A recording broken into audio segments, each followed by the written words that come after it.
తొమ్మిద Karimnagar PMJ jewellery షాపులో కాల్పులు కలకలం రేపాయి. 5గురు దుండగులు తుపాకులతో జ్యువెలరీ షాపులో చొరబడ్డారు. షాపులోని సిబ్బందిపై కాల్పులు జరిపి భారీగా బంగారు ఆభరణాలు దోపిడీ చేసినట్టు తెలుస్తోంది. దుండగుల కాల్పుల్లో 4 సిబ్బందికి గాయాలైనట్టు తెలుస్తోంది.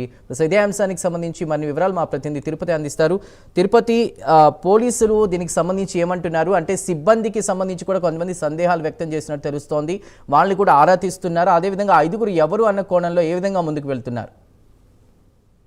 ప్రస్తుతం ఇప్పుడు కరీంనగర్ లోని పీఎంజీ జ్యువెలరీ షాప్ లో పోలీసుల తనిఖీలు కొనసాగుతున్నాయి. పోలీసులు ఒకవైపు సిబ్బందితో మాట్లాడుతూ వారి వివరాలు సేకరించినటువంటి పరిస్థితులు వచ్చింది. పీఎంజీ జ్యువెలరీ షాప్ లో జ్యువెలర్లు చొరబడిన తర్వాత ఎటువంటి ఘటనలకు పాల్పడ్డారు, ఎట్లా బెదిరించినటువంటి విషయాలు కూడా పూర్తిగా సిబ్బందితో మాట్లాడి సేకరించినటువంటి పరిస్థితి. ప్రస్తుతం ఇప్పుడు పీఎంజీ జ్యువెలరీ షాప్ లో సిపి గౌశాలం కావచ్చు, ఇతర పోలీసులంతా కూడా పూర్తిగా వివరాలు సేకరించినటువంటి పరిస్థితి వచ్చి ముందుగానే రెక్కి చేసి పక్కా ప్లాన్ తోనే దోపిడీకి ముఠా వచ్చినట్టుగా ప్రాథమికంగా పోలీసులు అంచనాకు వచ్చారు. కాల్పులు జరిగినటువంటి షాప్ ను పూర్తిగా కరీంనగర్ సిపి పరిశీలిస్తున్నారు. జ్యువెలరీ షాప్ ఆధారాలను క్లూస్ టీం కూడా ఇప్పటికే సేకరించినటువంటి పరిస్థితులు. ఉదయం 10:45 సమయంలో షాప్ ఓపెన్ చేసేటువంటి సమయంలోనే దుండగులు ఒక్కసారిగా చొరబడి సిబ్బందితో పెనుగులాట జరిగినట్టుగా తెలుస్తుంది. తుపాకులతో బెదిరించి భయపెట్టించి ఆ సిబ్బందిని అడ్డుకోపోయినప్పటికీ కూడా సిబ్బందిపై 7-8 రౌండ్లకు పైగా కాల్పులు జరిపినట్టుగా పెద్ద బ్యాగ్ లో బంగారు నగలు తీసుకొని పరారైనట్టుగా తెలుస్తున్నటువంటి పరిస్థితులు వచ్చి అడ్డుకోపోయినటువంటి సిబ్బందికి కూడా తీవ్ర గాయాలై ముందుగానే రెక్కి చేసి ప్లాన్ కొద్దే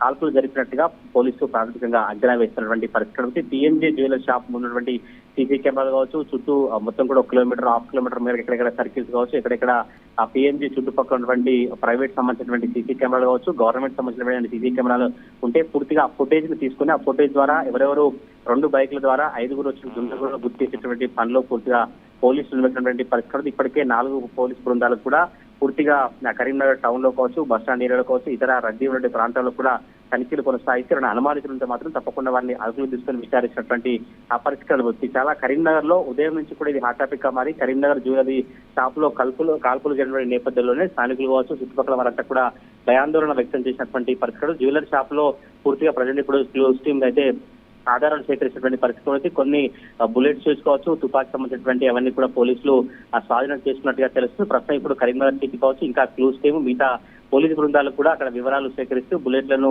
స్వాధీనం చేసినటువంటి పరిస్థితి అయితే కనబడుతుంది. సీసీ కెమెరాల ఆధారంగానే కేసు దర్యాప్తు కొనసాగిస్తున్నట్టుగా తెలుస్తూ ప్రస్తుతం ఇప్పుడు నిందితుల కోసం 4 బృందాలు పోలీసులు దర్యాప్తు కొనసాగిస్తున్నటువంటి పరిస్థితులు. తుపాకులతోనే 5గురు దుండగులు చొరబడి షాపులోని సిబ్బందిపై కాల్పులు జరిగిన తర్వాతనే భారీగా బంగారు ఆభరణాలను దోపిడీ చేసినట్టు తెలుస్తుంది. భారీ ఆ స్థాయిలోనే దోపిడీ జరిగినట్టుగా పోలీసులు అయితే ప్రాథమికంగా అంచనా వేస్తారు. పెద్ద బ్యాగ్ లోనే బంగారు నగలు తీసుకొని ముఠా పరారైనట్టుగా తెలిసినటువంటి మనకున్న సమాచారం ప్రకారం 30 రౌండ్లు కాల్పులు జరిపినట్టు తెలుస్తోంది.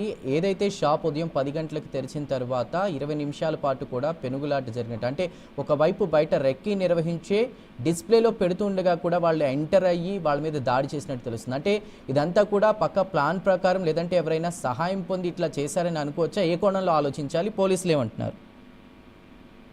మీరన్నట్టే పక్కా ప్లాన్ తోనే రెక్కి నిర్వహించిన తర్వాతనే కరీంనగర్ లోని పీఎంజీ ఆ షాప్ లోకి దుండగులు చొరబడి కాల్పులు జరిగినట్టుగా పోలీసులు అయితే ప్రాథమికంగా అంచనా వేసినటువంటి పరిస్థితి కనబడుతుంది. ఉదయం 10:45 సమయంలో షాప్ ఓపెన్ చేస్తారు. షాప్ ఓపెన్ చేసి వారు బయటికి డిస్ప్లే చేసేటువంటి సమయంలోనే సిబ్బందితోని పెరుగులాట జరిగిన తర్వాత కాల్పులు జరిపి బంగారు ఆభరణాలు దోచుకెళ్లినట్టుగా తెలుస్తోంది. అంటే వారు ముందుగానే 10:45 షాప్ ఓపెన్ చేస్తారనే విషయం తెలుసుకుని ఆ షాపు ఎప్పుడు ఓపెన్ చేస్తారు, ఎంతమంది సిబ్బంది లోపల ఉంటారు, సిబ్బంది ఎవరెవరు ఉంటారనే పూర్తిగా వివరాలు తెలుసుకున్న తర్వాతనే రెక్కి నిర్వహించిన తర్వాతనే ఈ ఘాతకానికి ఈ దోపిడీకి పాల్గొన్నట్టుగా తెలుస్తా ఉంది. పూర్తిగా గత 2-3 రోజుల క్రితం నుంచి కూడా ఎవరెవరైతే అనుమానితులు కావచ్చు, ఎవరెవరైతే ఈ షాప్ చుట్టుపక్కల వెళ్ళిన వారు కావచ్చు, షాప్ చుట్టుపక్కల వచ్చిన వారు కావచ్చు, లేదంటే ఈ 2-3 రోజుల ముందు ఎవరైనా షాప్ లోకి వచ్చి కొనుగోలు చేసే ప్రయత్నం చేయడం కావచ్చు, సిబ్బంది నమ్మించే ప్రయత్నం కావచ్చు, లోపల షాప్ లో ఎవరెవరు ఉంటారు, ఎప్పుడెప్పుడు ఈ క్రయ విక్రయాలకు సంబంధించినటువంటి జరుగుతాయి, షాప్ లో ఎటువంటి పరిస్థితులు ఉంటే పూర్తిగా రెక్కి నిర్వహించిన తర్వాతనే దుండగులు కాల్పులు జరిపినట్టుగా తెలుస్తూ ప్రస్తుతం ఇప్పుడు 4గురికి తీవ్ర గాయాలను ఆసుపత్రిలో చికిత్స అయితే పొందినటువంటి పరిస్థితి, వారి పరిస్థితి చాలా విషమంగా ఉన్నట్టుగా తెలుస్తోంది. ఇప్పటికే ఆసుపత్రికి సంబంధించినటువంటి వర్గాలు కావచ్చు, పోలీసులు అంతా అలర్ట్ అయ్యి ఎప్పటికప్పుడు మానిటరింగ్ చేస్తూ ఎవరికి కూడా ఇంకా పూర్తిగా ప్రాణాపాయం జరగకుండా ఆసుపత్రిలో చికిత్స అయితే కొనసాగుతున్నటువంటి ఆ పరిస్థితి పూర్తిగా ఇప్పుడు క్లూస్ టీం అంతా కూడా కరీంనగర్ జ్యువెలరీ షాప్ లో అయితే పూర్తిగా వివరాలు సేకరిస్తే అక్కడ నుండి ఆధారాలన్నింటినీ కూడా పూర్తిగా సేకరించినటువంటి పరిస్థితి అయితే కనబడుతుంది. కరీంనగర్ లోని పీఎంజీ షాప్ లో ఈ కాల్పులు జరిగినటువంటి దుండగులు ఎవరు, ఎక్కడి నుంచి వచ్చారు, లోకల్ వాళ్ళ, బయటి వాళ్ళ, లేదంటే ఇతర ఏమైనా మూటా అంటే కూడా పోలీసులు అయితే ప్రత్యేకంగా గాలింపు చర్యలు చేపట్టేటువంటి పరిస్థితి కనబడుతుంది.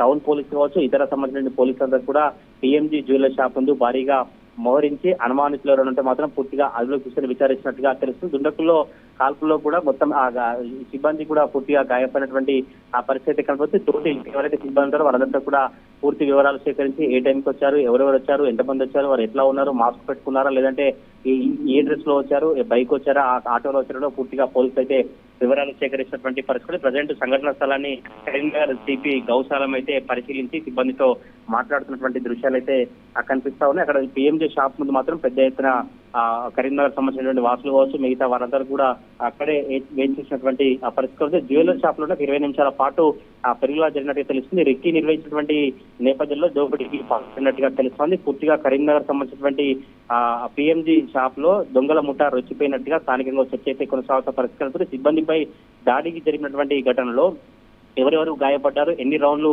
చేసిన చర్చ అయితే కొనసాగుతుంది. ప్రాథమికంగా ఒక 30 రౌండ్లకు పైగా కాల్పులు జరిపినట్టుగా పోలీసులు కావచ్చు, స్థానికంగా వారైతే అనుమానం వ్యక్తం చేసినటువంటి పరిస్థితి. ఎన్ని రౌండ్లు కాల్పులు జరిపారు, అసలు ఎన్ని బుల్లెట్లను పోలీసులు సాధిస్తారు, ఇంకా పూర్తి క్లారిటీ రావాల్సిన అవసరం అయితే కనబడుతుంది. కానీ ఉదయం 10 గంటల తర్వాత షాపు ఓపెన్ చేసేటువంటి సమయంలోనే ఈ కాల్పులు జరిపినట్టుగా తెలుస్తోంది. అక్కడి నుంచి వెంటనే పోలీసులు చేరుకొని పూర్తిగా సీసీ కెమెరాల ఫుటేజ్ ఆధారంగా ఎవరెవరు వచ్చారో వారికైతే దర్యాప్తు కొనసాగించినటువంటి పరిస్థితి. లోపలికి వస్తున్నటువంటి క్రమంలోనే 5 ఎవరైతే షాప్ ఓపెన్ చేసి సిబ్బంది షట్టర్ ఓపెన్ చేసి లోపలికి వచ్చేటువంటి క్రమంలోనే ఆ సమయంలోనే 5 దుండగులు ఒక్కసారిగా వచ్చి వారందరినీ నెట్టివేయడం కావచ్చు, తోపులాట జరిగిన తర్వాత ఎవరైతే అడ్డుకున్న వారు ఉంటారో, ఎవరైతే అడ్డుకోపోయే వారందరూ కూడా పైన కాల్పులు జరిపినట్టుగా తెలుస్తుంది. ఈ నేపథ్యంలోనే ఒక 4 నుంచి 5 వరకు కూడా తీవ్ర గాయాలైనట్టుగా అక్కడ ఉన్నటువంటి పరిస్థితులు అయితే కనిపిస్తున్నాయి. ఇప్పటికే పోలీసులు కొన్ని బుల్లెట్లను కూడా స్వాధీనం చేసుకుని ఆ బుల్లెట్లు ఎక్కడి నుంచి వచ్చాయి, ఈ బుల్లెట్లు ఏ పిస్టల్ ద్వారా, ఏ తుపాకీ ద్వారా కాల్పులు జరిపారంటే కూడా పూర్తిగా అయితే టెక్నికల్ టీం కూడా పూర్తిగా ఒక దర్యాప్తు కొనసాగించినటువంటి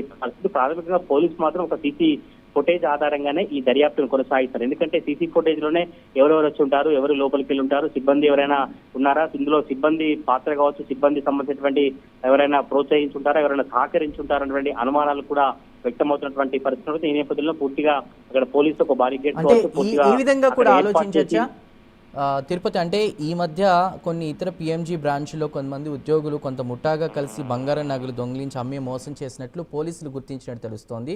మరోవైపు ఇప్పుడు ఆ సంఘటన జరిగిన తర్వాత, దొంగతనం తర్వాత వాళ్ళు దొంగతనం చేసిన 5 కాల్పులు జరిపిన అనంతరం ఎటు వెళ్లారు, దొంగతనం చేయడమే కాదు దాడి కూడా చేశారు, వాళ్ళు ఎటు వెళ్లారన్న కోణంలో పరిశీలిస్తున్నారా? అక్కడ సీసీటీవీ భద్రతకు సంబంధించి అక్కడున్న వారు ఏమంటున్నారు? మీరు చెప్పినట్టే సిబ్బందిపై కూడా కొంత అనుమానాలు వచ్చేటువంటి అవకాశం అయితే మీరు అన్నట్టు గతంలో కూడా పిఎంజీ జ్యువెలర్ షాప్ లో కొంత సిబ్బంది వివరించిన నిర్లక్ష్యం కావచ్చు, సిబ్బంది జరిగినటువంటి సంబంధం కూడా పూర్తిగా ఒకవైపు పోలీసులు ఎవరైతే 5 వచ్చారో 5 ఎక్కడి నుంచి వచ్చారన్నటువంటి దర్యాప్తు కొనసాగిస్తూ సీసీ ఫుటేజ్ ఆధారంగా వారి దర్యాప్తు కొనసాగుతున్నప్పటికీ కూడా మరొక వైపు సిబ్బంది ఎంతమంది పనిచేస్తారు, ఎవరెవరు పనిచేస్తారు, ఎక్కడ ఉంటారు, ఎప్పటి నుంచి పనిచేస్తా ఉన్నారు, ఎవరైనా అనుమానాలు కావచ్చు, సిబ్బంది సంబంధించిన వ్యవహార శైలిని కూడా మరొక పోలీస్ టీము నిఘా చేసినట్టుగా తెలుస్తా ఉంది. ఎవరైనా ఈ నిందితులకు ప్రోత్సహించుంటారా, ఎవరైనా నిందితులకు సహకరించుంటారా, లేదా నిందితులకు ఎప్పుడు షాప్ ఓపెన్ చేస్తారు, షాప్ ఓపెన్ సంబంధించిన సమయం కావచ్చు, షాప్ ఓపెన్ చేసే ఎవరెవరు ఉంటారో పూర్తిగా వారికి వివరాలు చెప్పేటువంటి అవకాశం ఉన్నట్టు కూడా పూర్తిగా అయితే దర్యాప్తు కొనసాగుతున్న పరిస్థితి. ప్రజెంట్ అయితే ఇప్పుడు సంఘటన స్థలంలో సిపి గౌశాలం కావచ్చు, ఏసీపీ, డీసీపీ సంబంధించినటువంటి పోలీస్ అధికారులు అక్కడ నిందితుల కోసం గాలింపు చర్యలు చేపట్టి స్థానికమైనటువంటి వాళ్ళతో కూడా మాట్లాడి సీసీ కెమెరాలు అయితే ఆధారంగా దర్యాప్తు కొనసాగించినటువంటి పరిస్థితులు కనబడతా ఉన్నాయి. Right Tirupati, thank you for the updates.